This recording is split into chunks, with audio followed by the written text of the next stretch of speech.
muito moderno. O povo hoje está muito mudando mesmo. Olha, você vai para a igreja. Ao longo de sua caminhada, ela testemunhou curas, libertações, batismos com o Espírito Santo e até mesmo acontecimentos que desafiam a compreensão humana.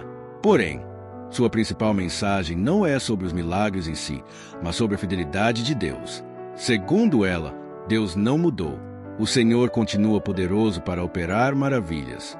O que muitas vezes mudou foi a disposição das pessoas em buscar sua presença com sinceridade, reverência e fé. Essa reflexão nos leva a examinar nossa própria vida espiritual.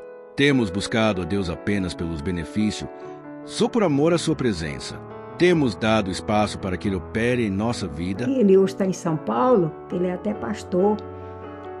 Muitas vezes eu ia para a igreja quando meu esposo viajava e ele, adolescente, criança ainda, chegava lá e ia dormir no banco. Teve 2 vezes que eu me esqueci dele. Quando chegou no caminho, já tarde da noite.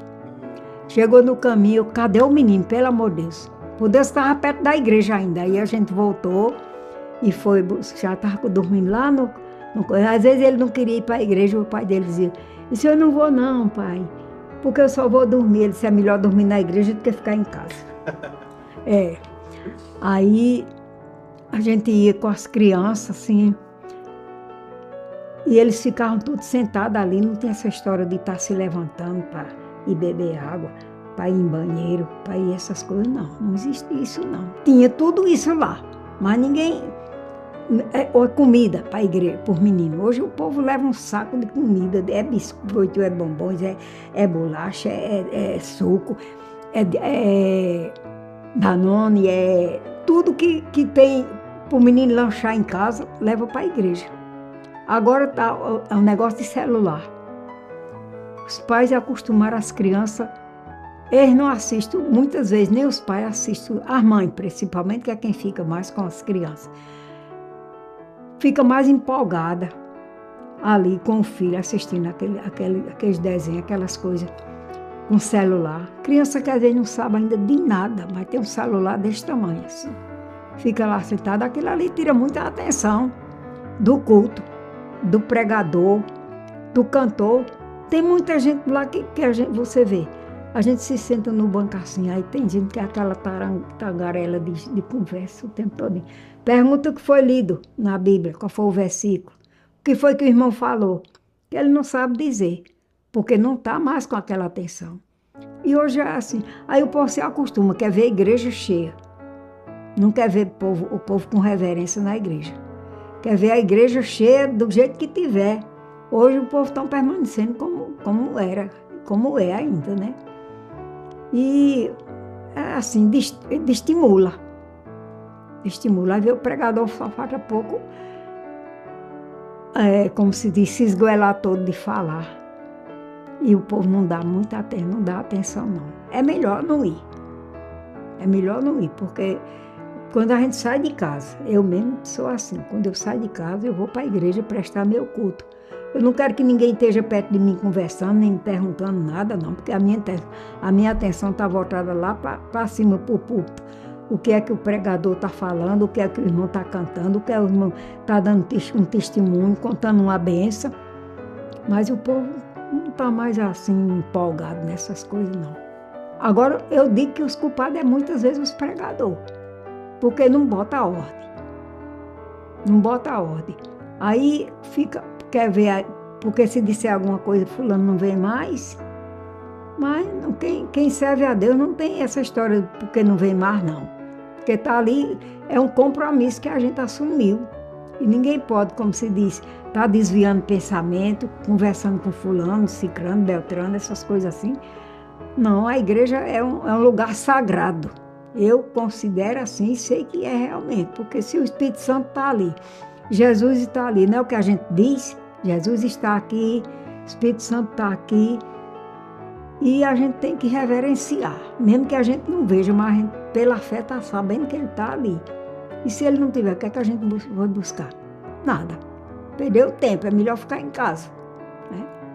Mudou muito em tudo. Você vê que hoje o povo vai para a igreja de qualquer jeito. Tem dia que eu digo assim, hoje, um dia vai entrar gente aqui nessa igreja nu. Eu estou cansada de dizer isso. Porque pela Bíblia, as santas mulheres, como é que é mulher santa andando de todo jeito? Eu mesmo sou muito incrédula. Tem muita coisa que eu não dou muita crença. Uma das partes mais emocionantes deste testemunho é perceber como Deus trabalha nos detalhes. Antes mesmo de conhecer o Evangelho, ela já sentia um forte desejo de encontrar a verdade. Ao ler a Bíblia durante a Quaresma, lágrimas escorriam pelas páginas, mostrando que o Espírito Santo já estava preparando seu coração para uma grande transformação. Isso nos lembra que ninguém chega a Cristo por acaso. Muitas vezes, Deus começa sua obra muito antes da nossa decisão pública. Ele fala através da palavra, das circunstâncias das pessoas que coloca em nosso caminho. Que a gente pode exercer uma coisa espiritual, porque Deus não é menino. Para ser empolgado, como a gente se empolga com qualquer coisa, né? Deus não é assim, não. Deus é como? Eu acho assim que Deus é muito sério. Acho não que é. Muito sério e poderoso para fazer tudo e muito mais do que aquilo que a gente pensa, pede e espera. Porque a gente é tão volúvel, é tão assim, uma coisa tão natural, que eu acho assim que para Deus fazer as coisas, precisa o camarada estar, como se diz, no nível do Espírito Santo. Mas hoje a gente não vê mais isso não, meu filho. Não vê mais. E é por isso que eu digo a você que Deus não vai fazer. Ele quer fazer. Que Ele nunca deixou de querer, de operar o querer dele, não. Mas depende do lugar. Encontrar. Na minha, na sua e na nossa vida. Não é não? Se a gente der lugar, Deus faz. Agora, se a gente não der, for empolgado com qualquer coisa, for levado, sei não. Sei que as coisas de Deus é muito séria, muito, muito, muito mesmo. E não é de qualquer jeito que Deus se apresenta na vida de fulano e de ciclano, não. Que a gente não vê mudança. Ninguém vê mudança nas vidas. A gente vê o povo cada dia mais se aprofundando assim, principalmente as mulheres, a juventude, nos trajes, na decência. Cadê? Que não tem. Vai para um culto como que vai para uma festa mundana. Não tem mais aquela mudança na vida, não tem mais aquela santificação. Porque a Bíblia diz que a gente tem que ser santo. Não é o santo da parede, não. É o santo na vida. Deixar as coisas que o mundo oferece e eu vi a Deus, o povo está servindo mais o mundo que a Deus. Dentro da igreja, né? No mundo, não que o mundo já é do inimigo, mas eu digo dentro da igreja. É verdade. Então, qual seria o caminho para voltar a esse primeiro amor? Para voltar para esse interesse, para essa empolgação que a gente falou? Depende da gente. Como é esse caminho? A gente é quem quer.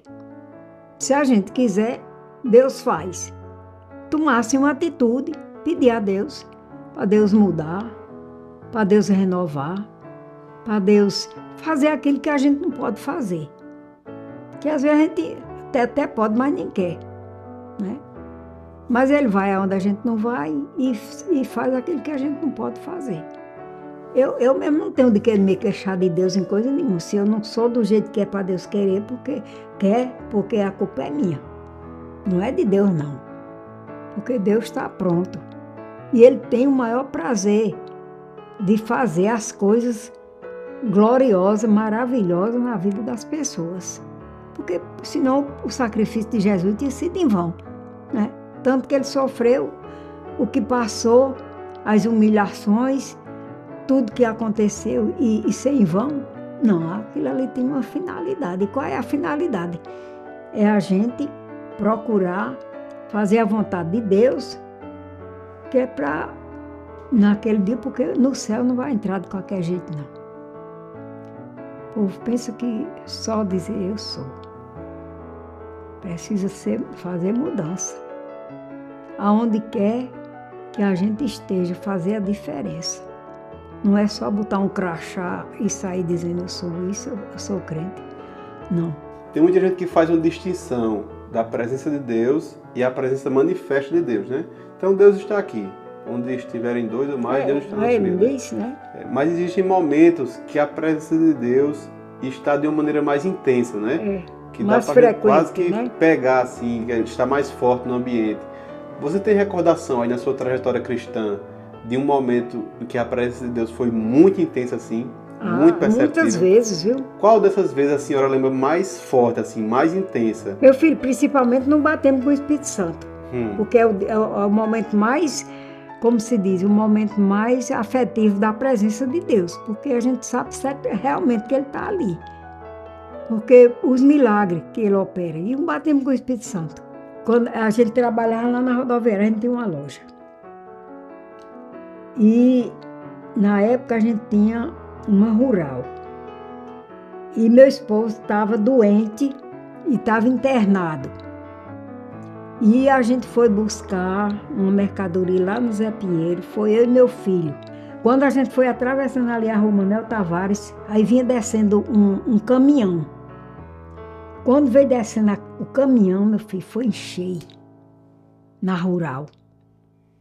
Meu esposo no hospital, não podia saber. E tinha, como se diz, trouxe o carro para casa. E a gente nessa noite fomos para a igreja central, eu e ele, o meu filho. A igreja, a rural já amassada, mas a gente foi mesmo assim. Quando a gente chegou lá, meu amigo, foi um poder de Deus tão grande que foi uma coisa incomparável. Esse menino foi batizado com o Espírito Santo.